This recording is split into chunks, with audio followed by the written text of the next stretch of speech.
We once again have a new Disney live action remake, this one being Lilo and Stitch, and these remakes have not been so great, but surely this one can be better than the last one, Snow White. Pies are luxuries. They don't need luxuries.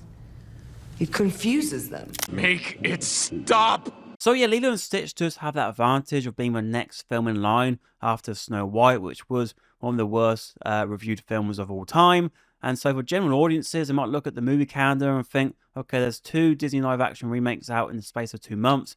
The first one looks abysmal, but the second one looks more respectful to the source material. It's out around mid-May. It's set in Hawaii, so it's all perfect summery theme. And it's got Stitch as that main character who's cute and fluffy and, people love him. So with all that in mind, it looks like Disney might be in for some financial success with Lilo and Stitch after a pretty slow start to the year, with films like Captain America Brave New World, Snow White and Thunderbolts not reaching the heights they might have hoped for. But with Lilo and Stitch, there is still that issue. That issue being it is a live action remake, and like we've seen with many of them in the past, they don't hold up to the original animated classic. And this one in particular made quite a few changes which were really puzzling to me. Like, why would you do that? It really takes away a lot of the charm and beauty of that animated film. When it was first announced that they were planning to do a live action remake for Lilo and Stitch, I was concerned because I thought, okay, Stitch I could see transforming well into live action with his character design, but I thought the other aliens like Jumba and Pleakley would be a bit more difficult, but they could do it. But also the fact that in the story they're going around in disguise a lot wouldn't really work, because a lot of it in the animated film is you have characters obviously not with their glasses on, like for example, there's a scene where you have Nani looking at Pleakley and he's in a wig and a dress and that, but she thinks his face is swollen when clearly if you look at him, he's got a big round eye in the middle of his head, and that should be a concern straight away. Which you can get away with in animation, but in live action, it'd be like, well, what's going on? Like, what are you doing? So they did do something different for this film. They've had in the film a lot of the Pleakley and Jumba scenes are them as human characters because they transform as their disguise, and that makes sense to make to do that change for live action, but at the same time, it takes away from those characters because those characters, that dynamic between those two characters was a fun part of the animated film. And then in terms of Captain Gantu, he's not even in the film. He's been completely removed, which is a shame because I always liked his character design. And in the animated film, he's there at the start with Stitch and also at the end, trying to capture him. So they have their little back and forth. So what they've done to fill that void is they've now remixed Jumba's character a bit to take a bit more of that villain role. And also they've removed his Russian accent as well. So he feels like a completely different character really from what we had back in the animated movie. And so there's a lot of these changes being made, not just with these alien characters, but also with the other human characters too, because we have Nani, of course, but then there's a neighbor character now taking some of her scenes away. And there's also there's a social worker as well as Bubbles as well. So it's like, you're getting too many characters here. We didn't need more characters. Lilo and Stitch had a really good balance of the amount of characters for the amount of time of the film, because the film's only an hour and a half, with credits, so you don't have loads of time.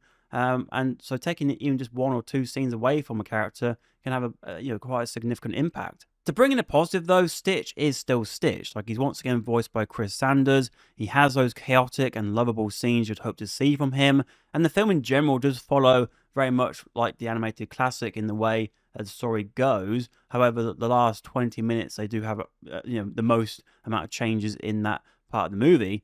But the changes are the issue, because even like, having, taking something out, that's fine if you take something out, but at least bring something in which is better or at least on par. But like, for example, in the old film, I know I keep going back to it, but we have Stitch with the Ugly Duckling book, and that's a key thing for him to read and for him to understand more about himself. But they don't have that in this new one, and they don't really replace that for Stitch. I didn't feel the same emotional beats in that midpoint of the movie like I did in the old film.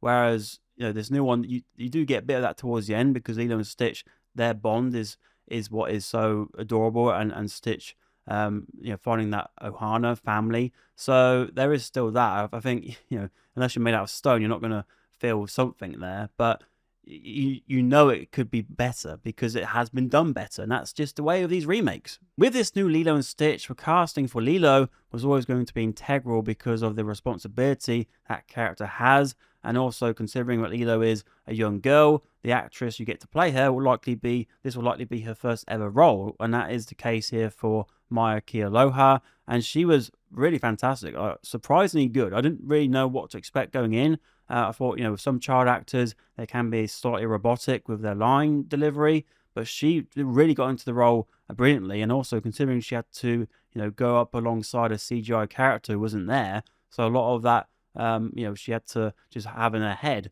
Was really talented young girl, and I think she has a bright future ahead of her. I think she reminded me a bit of Mara Wilson, who was in things like Matilda and Mrs. Doubtfire. She seems to have a natural talent there. So really great casting for Lilo, and yeah, she put in a great job. Also, it'd be amiss for me not to highlight Sydney Agudong, who plays Nani, because I thought she also did a great job and had that chemistry to make this sister relationship feel real. And I just hope we had more scenes with her. Like I said a bit earlier, that unfortunately some scenes go to the neighbor character, an older lady who is, it's okay to have this character, but it's a shame that she took some of those scenes from Nani.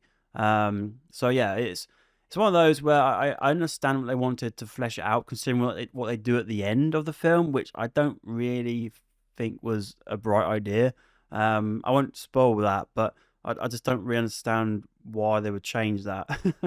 It just feels a bit odd. Like I guess it can work, but at the same time, did you really need to change it? Courtney B. Vance plays Cobra Bubbles in this remake, and he does well in the role, but this character has been butchered because now he's only half a character. Half of his role has gone to a new character, a social worker, played by Tia Carrera, who was the original voice actress for Nani, so that's a nice nod, but this character wasn't really necessary because now Bubbles is just, he's there, but he's not, linked in with the family as much, and his link with the family with Nani and trying to tell her that he wants her to be okay, but also he's got to think of Lilo's safety and her future if she can't get things in order at the house.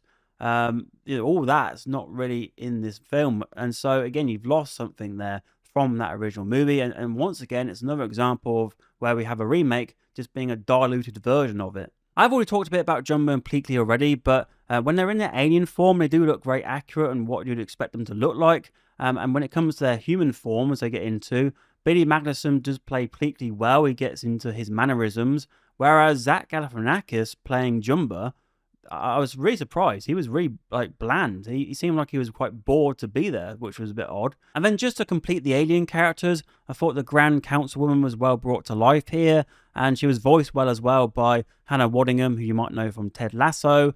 She has the perfect British voice for her as well. Now, I know in this video I've really focused in on the individual characters, but that's because the plot here is very similar to the animated film, but there are a few changes, like I've mentioned, which are mostly negative ones. But the story is the same, with Stitch coming down to Earth and Lilo adopting him and all the chaos that unfolds after that. There is still Elvis music in the movie, which is a big core thing about Lilo and Stitch, which people love. And the music as well, like the Hawaiian roller coaster ride, that song's in there. I think all the songs are in the film. I don't think they've removed any this time. And that song is very very much one which gets in your head, like you can hum it as you walk out of the cinema. And yeah, in terms of the overall filmmaking, it's all pretty impressive.